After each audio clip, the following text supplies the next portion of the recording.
Hello viewers, welcome to this session on biomolecules. In this session, we are going to discuss mainly fats, oils and detergents. In this session, we will have the introduction of oils and fats, then we will discuss about the sources, what are their structures, how do they differ in their structure, we will talk about their physical properties, then some of their chemical properties, then we will discuss some methods that is used for the analysis of oils and fats and important uses, and finally we will summarize our today's work. Oils and fats both are basically obtained either from animal sources or plant sources, and they belong to class of compounds which are lipids. They are one of the important food reserves of plants and animals.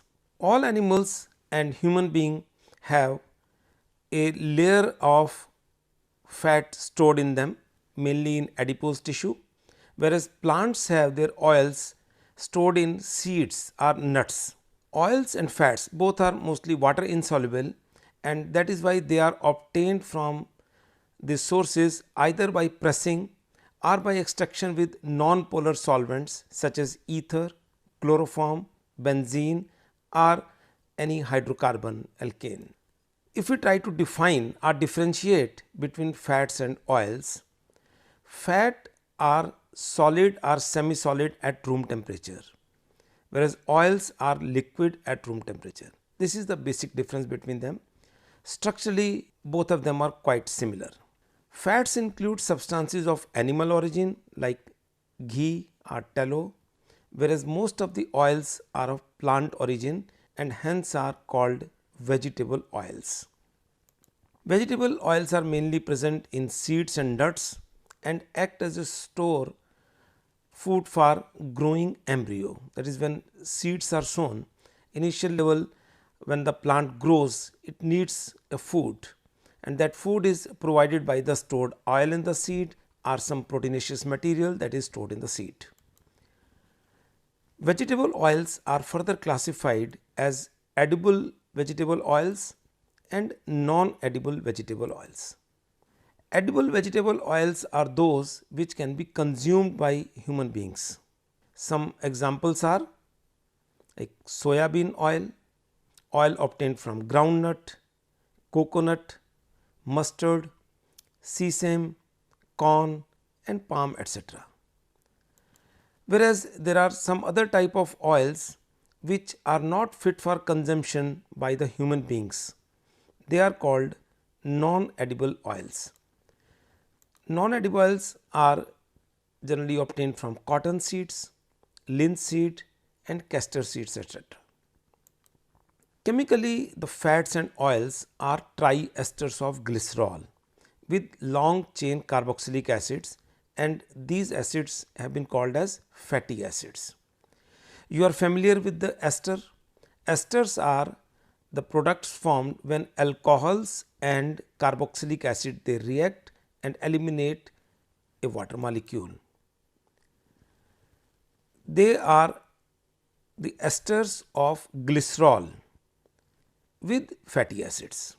Glycerol is an alcohol with 3 hydroxyl groups. That is why these oils and fats are also called as triglycerides, or more specifically they are called as triacyl glycerol, because 3 acyl groups from 3 carboxylic acid molecules are attached to a molecule of glycerol. See, this is glycerol molecule. It has 3 hydroxyl groups, and when 3 acids form esters on these 3 different hydroxyl groups, the molecule that we get, they are either called as triglycerides or triacyl glycerol, and commonly we know them as oils or fats. So, this is the structure of basically an oil or a fat. This is ester linkage here, a ester linkage here and an ester linkage here. These long chain acids vary in the number of carbon atoms and they may be saturated or may contain double bonds. The carboxylic acids in a triglyceride can be same or they may be different. Now, let us see an example where the three acids here which are forming esters with a molecule of glycerol, they are same, and this is a stearic acid that is formed the ester here, and that is why this compound is named as glyceryl tristearate, or commonly it is also called as tristearin. But there can be a situation when the three acid molecules are not identical, two of them may be same, one is different, or all three may be different. This is another example where three different acids have formed esters with glycerol. One is palmitic acid, another is stearic acid, and third is oleic acid. Then such a compound is named as glyceryl palmitostearoleate. Such glyceryls are called as mixed triglycerides, and these are called as simple triglycerides. Means if we have any oil or fat where all the three acid molecules are same, then we will call it as a simple triglyceride. If there are more than one type of acids which are used for ester formation, they may be 2 or 3, then we will call it as a mixed triglyceride. The proportions of the various acids vary in different fats, but if we have one particular fat from one particular origin, then the ratio of the acids will remain same. Variation in the structures and nature of the fats and oils is due to the fatty acid portion of the triglyceride. Means different oils, when they vary in their properties, it is due to different acids which are present in them. The oils have been found to contain more unsaturated carboxylic acids, and the substances which are fat, they contain more saturated carboxylic acids. In all, from different sources, more than 100 different fatty acids have been found out, but out of these 40 are there which occur widely amongst different oils and fats. These fatty acids are generally unbranched and contain an even number of carbon atoms, generally between 12 to 20. Only in very few fats, acids containing 3 carbon atoms or 5 carbon atoms have been found. Otherwise, most of them are in even numbers, and in general the acids are with carbon 12 to 20. Palmitic acid, C16 carboxylic acid, and stearic acid, an 18 carbon acid, these are the most abundant saturated fatty acids. Now, this table gives the structure and names of some saturated fatty acids which are present in different fats or oils: lauric acid, myristic acid, palmitic acid, stearic acid, and arachidic acid. If the double bonds are present in this carboxylic acid, again it has been found that largely they have cis geometry. There are very few carboxylic acids which are unsaturated and present in these oils and fats with trans geometry. Oleic and linoleic acid, both 18 carbon acids, are the most abundant unsaturated ones. Since vegetable oils generally have a higher proportion of unsaturated to saturated fatty acids than animal fats, they have lower melting points.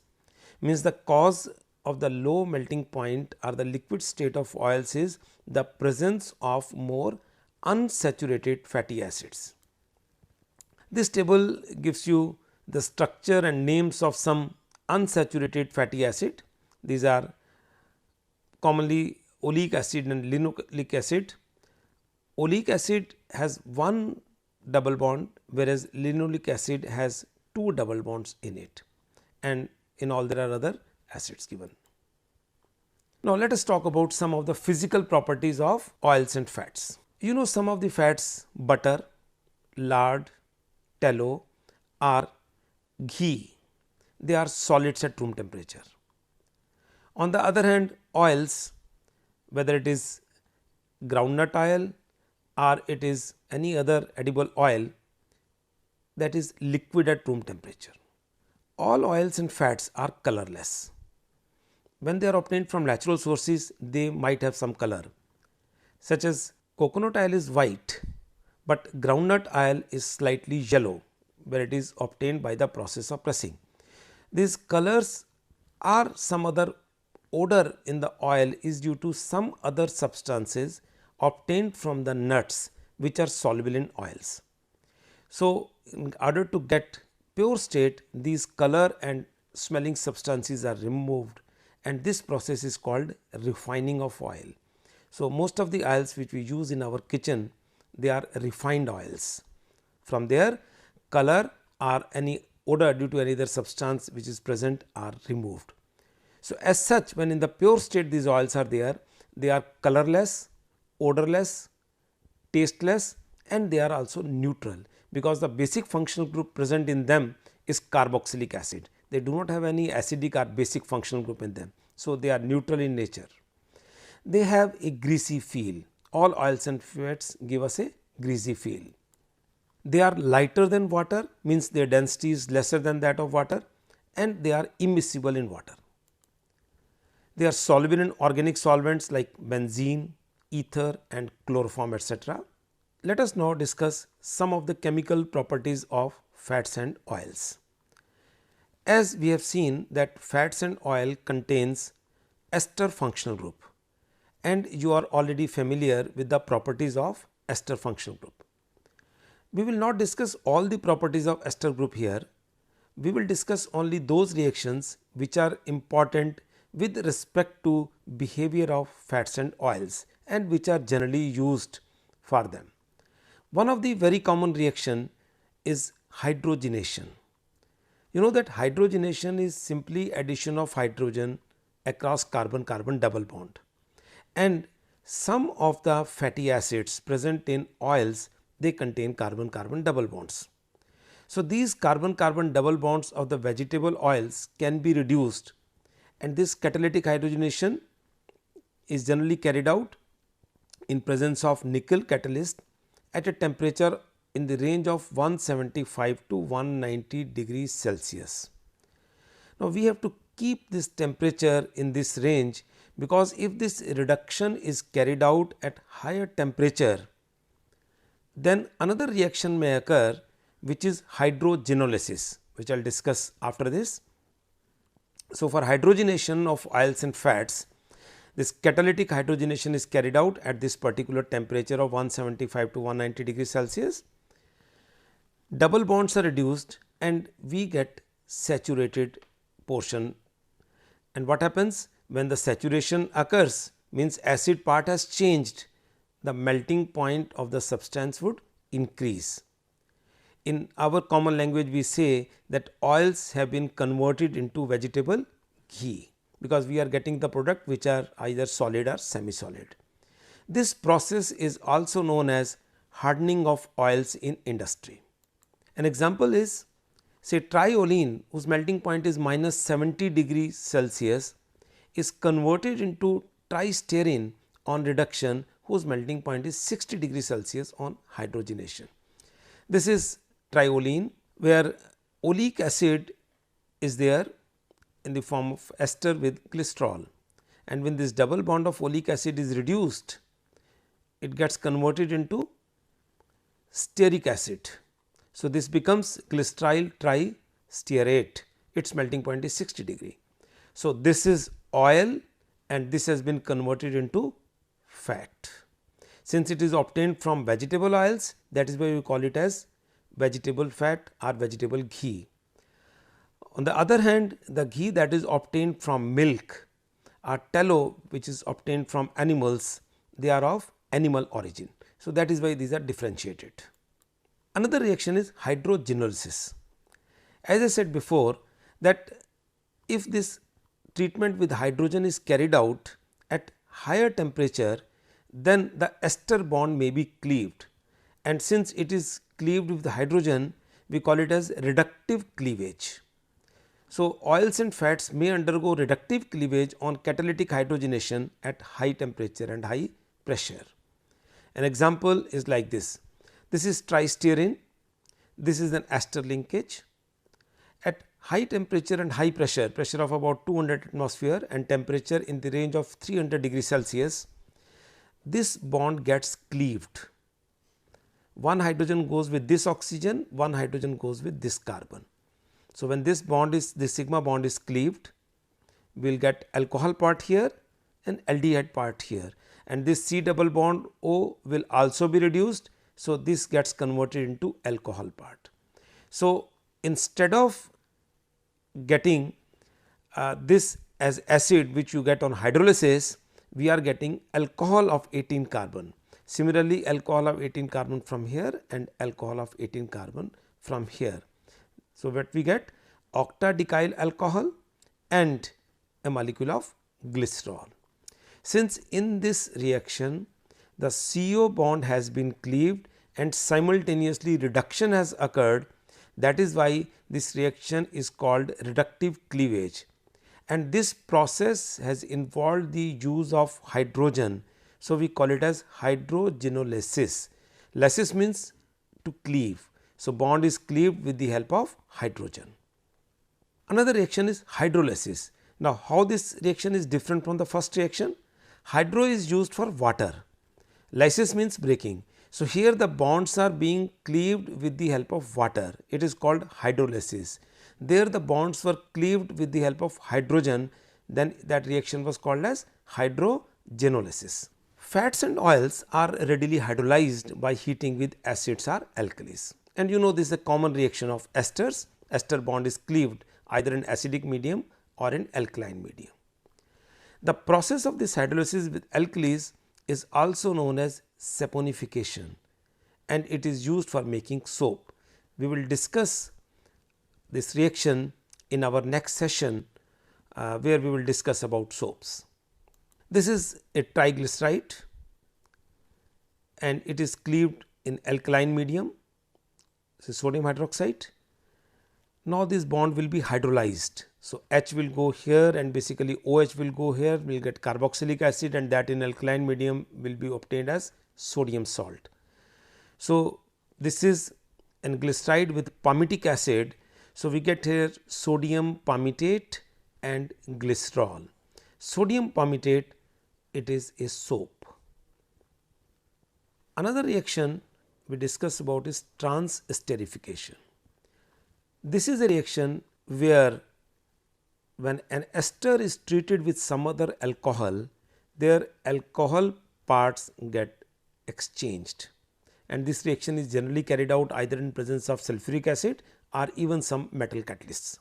When the same reaction is carried out with fats or oils and they are treated with smaller alcohols like methanol or ethanol, they undergo transesterification. Glycerol molecule is relieved, and in place where the esters bonds were there with glycerol molecules, these esters are formed with the alcohol that we are using. Here, since we have used a general reaction, say it is R dash OH, R dash can be any alcohol, it is with methyl group methanol, with ethyl group ethanol, and so on. So, we get these esters again, R dash part has come here, and these are R1, R2, R3, these were the part of the acids which were present. These esters of long chain fatty acids with small alcohols have been found to be very useful. We are using them as biodiesel. They are used for as a fuel in vehicles. Another property of fats and oils is rancidity. These fats and oils, they develop an unpleasant offensive odor when kept for few days exposed to warm and moist air. This is called rancidity. This rancidity is mainly caused due to hydrolysis of ester linkage and oxidation across the double bonds. So, when any food items which contains oil or any fried material, when they are kept for few days open, some smell we feel from them, and that is why when such materials are packed, oxygen is flushed out from there. Like when the potato chips etc. are packed, they are packed in packets where nitrogen has been flushed in. So, oxygen is removed from there. Since no oxygen will be there, no oxidation will be there, and no rancidity will occur, and that is why they have a longer shelf life. Oils and fats, obviously they are industrial products, and whenever these are to be sold in market, we must have some methods to control their quality. and for controlling the quality some properties are used. There are many properties which have been used for this purpose. We are going to discuss 3 such common properties which are used to assess their quality. One of them is saponification value, the other is iodine number, and third is acid value. Saponification value. Obviously, saponification term we have discussed earlier involves the hydrolysis in alkaline medium, that is on treatment with alkali. It is also referred as saponification number or in short SAP, and it is defined as the number of milligrams of KOH required to saponify 1 gram of a fat or oil.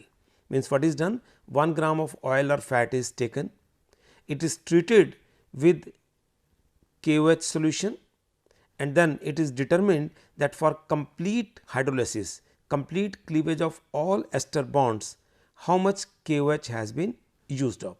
Obviously, the procedure will involve with a known amount of KOH that must be more than what is actually required, and then later on titrating the remaining KOH that has not been used up. So, from there we can calculate that how much KOH has actually been used up. Now, from this you can get the idea that more the KOH amount is used, it means more the ester bonds have been cleaved. If there are more ester bonds per gram of the fat, it means the chains of the carboxylic acids are shorter, and if less number or less amount of KOH is used, it means the ester bonds are less. It means we have longer fatty acids present. So, in all, this saponification value gives us a measure of the average molecular weight or chain length of all the fatty acids which are present in that fat or oil. Then second property that is used for assessing the quality is iodine number. This is also known as iodine value or iodine index in industry. It tells the degree of unsaturation fats or oils. We know that across the double bond iodine can be added up. So, more the number of double bonds means more the number of unsaturated acids present in that fat or oil, more will be the iodine consumed. So, it is defined as the number of grams of iodine that would add to carbon carbon double bonds present in 100 gram of fat or oil. Means 100 gram fat or oil is taken, directly iodine is actually not added to it. We add some compound like iodine bromide or iodine chloride, and there from that we calculate that how many double bonds are present in them. So, from the value of iodine number, we get the idea about the number of double bonds present in acid residues of a triglyceride. The greater is the amount of iodine that adds, means higher will be the iodine value, means more unsaturated acid is present there. This table gives us the idea about the iodine number of some commonly used acids, and we find that linseed acid has the highest iodine number. Highest iodine number means it is maximum unsaturated amongst these acids which are listed here. What does it show? It shows that if anything is cooked with the linseed oil, will be rancidified very quickly, or even the linseed oil will be spoiled on keeping open in air in a shorter period, and that is why this oil is generally not used for cooking or eating purposes. There is another use of acids, they are used in paints, and linseed oil is one that is used in paints. There are some paints you are familiar, they are known as oil paints, which are generally used to cover woods. Actually, these oil paints contain oils like linseed which are highly unsaturated, and they get oxidized in air, and then they get polymerized due to a free radical chain reactions that occurs in them, and then they form a protective layer over it. That is why whenever we use oil paint, it takes about 8 to 10 hours or even more than that for drying up. such oils which are used for this type of purposes have more unsaturation, they are also known as drying oils. Then another property that is used to assess the quality of fats and oils is their acid value or acid number. The acid number is defined as the number of milligram of KOH required to neutralize 1 gram of oil or fat. Now, as I said earlier that fats and esters are neutral substances. So, where from these some acidic substances have come, we are saying that to neutralize. Actually, what happens when these fats or oils are kept? They become rancid, and this rancidity is due to hydrolysis of some bonds by some microorganisms. And when these ester bonds are cleaved, some free acids are produced. We have to measure these free acids by titrating it with KOH solution. That gives us the acid value or acid number. Again, if more is the amount of KOH used, it shows that more of the free acid is present in that fat or oil sample. So, it means that fat or oil is quite old and it has been rancified. So, this gives us the age and the quality of the oil. High acid number will indicate that oil is old and rancid. Then we come to some of the important uses of these fats and oils. You are familiar that we eat these foods and oils, they are used in cooking process in our kitchens. We have discussed that they are used for making soaps, they are also used in cosmetics, they are used as vehicles for many medicines, particularly in our Ayurvedic many oils are made by the extracting with some plant products. They are used in textile and paper industry also. They are used in paints. I discussed now how oil paints are made from these oils, and they are used in oil filled chemicals, fat based emulsifiers. There are some emulsifiers which are used and they have some fats in them. They are used as synthetic lubricants, metal working fluids, and last and the most important, I discussed that they are used in the preparation of biodiesel. This biodiesel is definitely going to serve the mankind as the natural oil is going to deplete. So, what we have done today? We discussed that what are fats and oils, we have seen what are their sources and what are their structural features. We discussed some of their physical properties and then some important chemical properties. We discussed that what properties are used for the analysis and quality control of fats and oils, and we discussed briefly the uses of fats and oils.